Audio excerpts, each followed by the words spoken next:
엘리후는 제일 나이가 어린 30대의 젊은 사람이었습니다. 그래서 그는 어른들이 이야기를 하는 그 과정에 함부로 끼어들지 못하고 잠잠히 지금까지 어른들이 하는 이야기만 듣고 가만히 옆에서 삼자적인 입장에서 서 있었습니다. 그런데 세 친구들이 아무리 욥과 변론을 하고 있지만 그 변론에 욥의 고난에 대한 분명한 대답을 해주지 못한 것을 보게 되었습니다.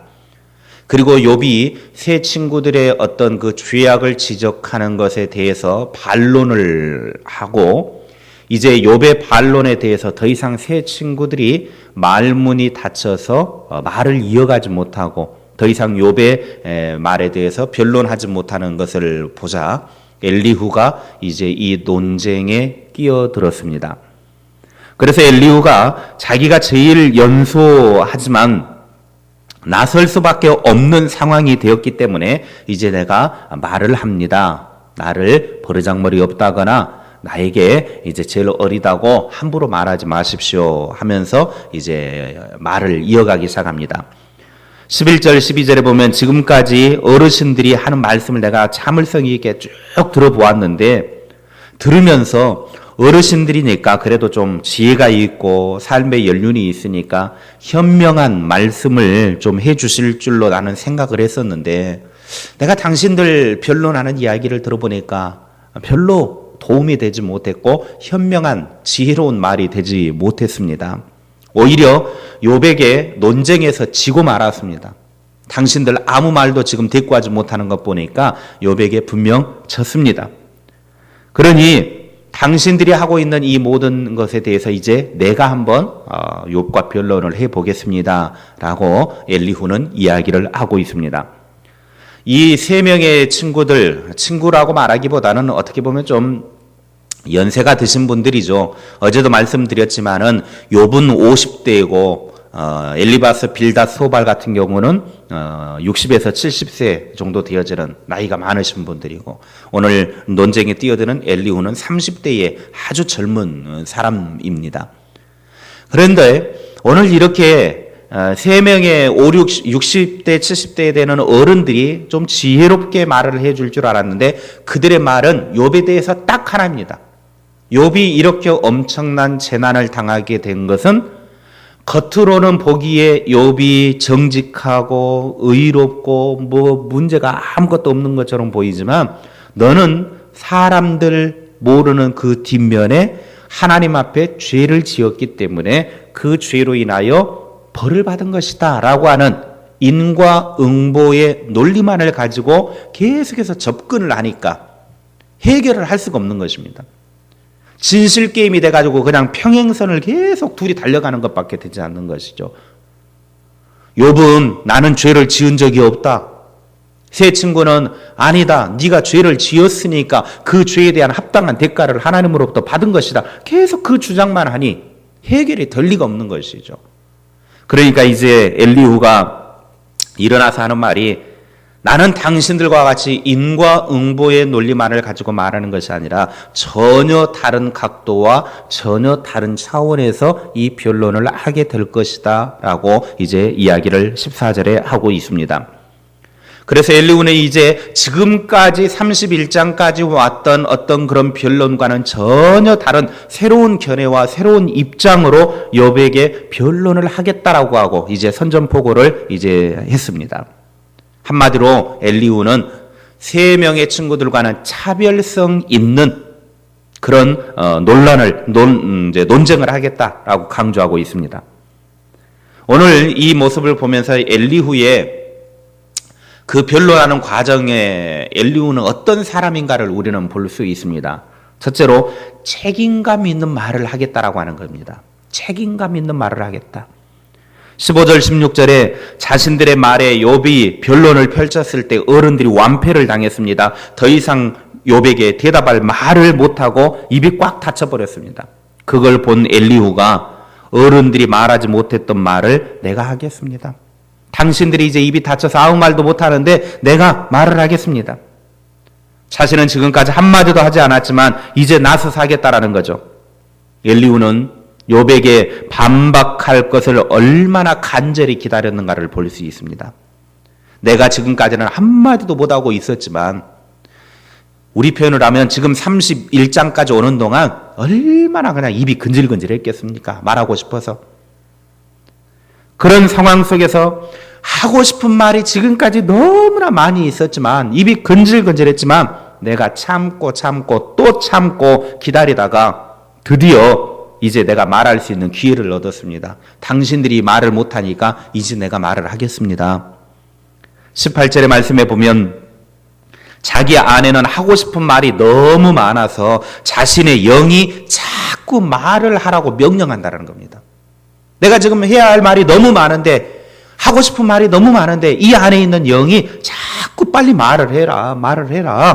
막 지금 속에서 막 부글부글 끓고 있더라는 겁니다. 엘리후가 하고 싶은 말, 해야 할 말은 결국 자신을 통해서 하나님의 명예를 위해 해야 할 말을 하겠다는 것입니다. 욥을 향하여서 무조건 죄를 지었으니까 그 죄에 대한 대가를 치루었다라고 말하는 것이 아니라 그렇게 말해버리면 하나님이 이 심판을 하신 이후 재난을 주신 그 교훈이 무엇인지를 깨닫지 못하는 것이다. 어제 살펴본 것처럼 이 재난은, 이 고난은 이것을 통해서 하나님이 가르쳐 주시고자 하시는 것을 깨달으라고 주신 것이다라고 지금 엘리후는 보고 있다라는 겁니다. 그런데 하나님이 교훈을 주시기 위해서 이런 고난을 주셨는데 무조건 죄 때문에 벌을 받았다라고 말해버리면 하나님이 하시고자 하시는 소리를 들을 수가 없다. 그러니 이제는 너희들이 그렇게 하나님의 명예를 실추시켜버렸으니 하나님의 섭리하심과 하나님의 계획하심을 땅에 떨어뜨려 버렸으니 내가 말을 통해서 하나님의 그 명예를 다시금 올려놓겠다. 그래서 나는 하나님이 나를 통해서 하시고자 하시는 그 계획하심을 하나님이 나를 통해서 해야 될 말을 나는 하겠다. 책임감 있는 자로 이 말을 하겠다라고 그렇게 변론에 뛰어들고 있습니다. 그래서 엘리후는 이 말을 내가 하지 않으면 자신의 가슴이 터질 것과 같은 압박을 받고 있다라고 말하는 겁니다. 어떻게 보면 지금 엘리후의 말을 하지 않으면 가슴이 터지는 이런 압박감은 하나님의 영광을 위하여 하나님의 명예를 위하여 성령께서 그의 마음을 지금 두드리고 있는 것입니다. 언제나 하나님께서 우리에게 주신 마음 무엇보다 우리 입에 하나님께서 말하라고 하신 것이 있으면 그것을 말하지 않을 때 가슴이 터질 듯한 압박이 우리에게 있어야 합니다. 가슴이 터질 것과 같은 이런 심정으로 복음을 전하고 가슴이 터질 것과 같은 심정으로 전도할 때 생명의 역사는 일어나게 되어 있습니다. 이 말씀을 잘 살펴보면 엘리후는 책임감 있는 사람이었고 또 뜨거운 열정과 사모함도 있는 사람이었습니다. 마치 예레미야 20장 9절 말씀에 내가 다시는 여호와를 선포하지 아니하면 그의 이름으로 말하지 아니하리라 하면 나의 마음이 불붙는 것 같아서 골수에 사무치니 답답하여 견딜 수 없나이다 라고 부르짖는 모습과 같은 심정입니다. 사도 바울은 빌립보서 1장 7절 말씀에 자신은 복음의 매인 자라고 말하고 있습니다. 나는 복음에 매였다. 그래서 나는 말하지 않으면 안 된다. 성도는 세상 일이야 해도 되고 안 해도 되지만 말씀을 전하는 사명은 반드시 해야 할 일입니다. 이 시대는 아모스 8장 11절의 말씀처럼 양식이 없어 주림이 아니요 물이 없어 가람이 아니요 여호와의 말씀을 듣지 못한 기갈이라. 말씀을 듣지 못하는 기갈의 심각함 가운데 빠져 있습니다. 이 시대는 말씀 없는 비극의 시대입니다. 설교는 많지만 참된 말씀이 없는 시대에 살고 있습니다. 그러므로 그리스도인들은 참된 말씀을 전하지 않고는 자신의 심정이 터질 것과 같은 엘리후의 그런 심정을 가지고 사명감 있게 책임감 있게 살아가야 합니다. 둘째로 하나님께서 원하시는 말만 하겠다라고 말합니다. 21절부터 엘리후는 하는 말이 사람들이 듣기 좋아하는 사탕 발림의 말을 하지 않을 뿐더러 아첨하는 말을 절대 하지 않겠다라고 선언하고 있습니다. 엘리후는 자신의 논쟁을 통해서 친구의 편이든 욥의 편이든 어느 편을 들어서 사람의 호감을 사는 말은 하지 않고 공정하게 말함으로써 하나님의 판단에만 자신을 맡길 것임을 분명히 밝히고 있습니다. 한마디로 엘리후는 하나님의 변호자로서 말을 하는 것이 자신의 사명이다라고 말하고 있는 것입니다. 나는 하나님의 변호만 하겠다. 친구들의 편도 욥의 편도 들지 아니하고 오직 하나님의 편에 들어서 하나님이 하시고자 하시는 말만 나는 하겠다. 하나님의 말씀을 듣고 선 사람은 사람의 귀에 듣기 좋은 말만 해서는 안 됩니다. 사람의 체면을 보아서는 안 됩니다. 특히 말씀을 들고 선 설교자들은 말씀을 듣는 사람의 체면을 봐주느라 말씀에 위배되는 말을 한다든지 마음에도 없는 아첨하는 말을 한다든지 사람들 듣기에 좋은 말만 하면 심각한 문제가 발생합니다. 마땅히 선포해야 할 말씀을 선포하지 않으면 그 사람은 말씀의 대언자로서 사명을 상실한 사람입니다. 엘리야를 보십시오. 어두운 세대 속에서 아합은 분명히 그 시대의 왕이었지만 아합이 잘못했을 때 그의 죄악 앞에서 철저하게 비굴한 삶을 살지 않았습니다.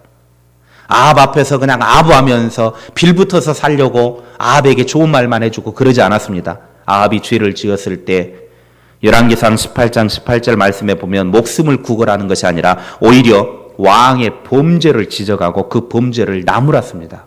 회개하십시오라고 꾸짖었습니다.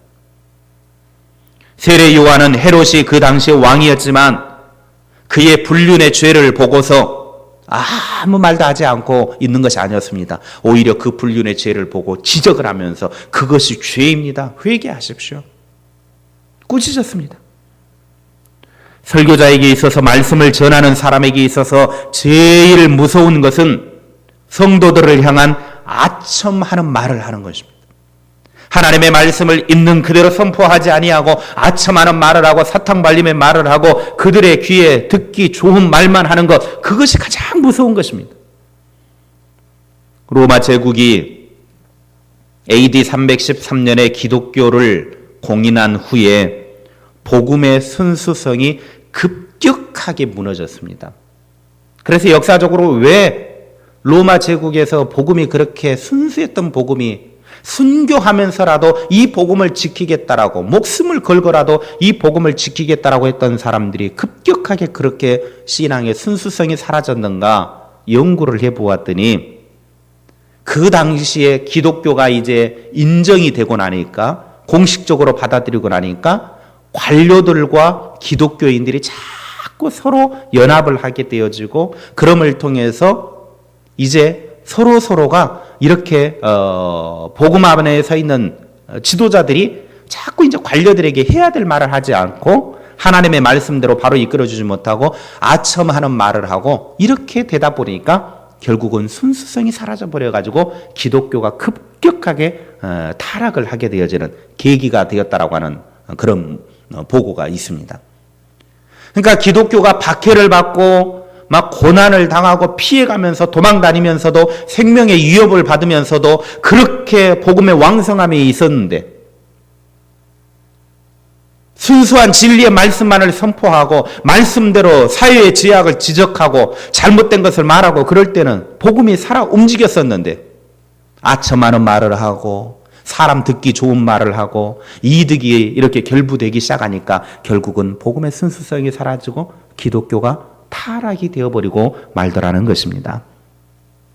말씀을 들은 사람들은 언제나 이런 유혹이 있기 때문에 우리는 엘리후의 이 말을 본으로 삼아야 합니다. 32절의 말씀처럼 누구한테도 발림 말한다고 하면 하나님께서 자신의 입을 막기 위해서 빨리 데려갈 것이다. 내가 사람들이 듣기 좋은 말만 하면 하나님이 나를 그냥 죽여서 데려가 버릴 것이다. 이런 확고함이 있어야 합니다. 그래서 오직 사명에 사로잡혀서 하나님이 하시고자 하시는 말만 전하고, 그래서 자신의 입을 통해서 하나님께서 하시는 일을 하고자 하는 그런 사명감 있는 삶을 살아야 합니다. 오늘 엘리후를 통해서 우리들에게 분명하게 주시는 것은 그것입니다. 우리는 하나님의 말씀을 받은 자로서 하나님의 말씀을 전하지 않으면 내 가슴이 터질 정도의 압박감이 있어야 합니다. 이것은 성령님이 우리에게 주시는 거룩한 압박감입니다. 누구를 만나든지 만나는 사람에게 내가 복음을 전하지 않으면, 하나님의 말씀을 전하지 않으면 내 심장이 터질 것과 같다. 이런 심정이 되어질 수 있기를 바랍니다. 그리고 하나님께서 주신 말씀을 받은 사람들은 하나님께서 주시는 말만 전해서 적당하게 사탕발림이나 적당하게 아첨하는 말을 한다거나 적당하게 야합하는 것이 아니라 하나님의 말씀만을 전할 수 있는 우리 모든 삶이 되어질 수 있기를 바랍니다.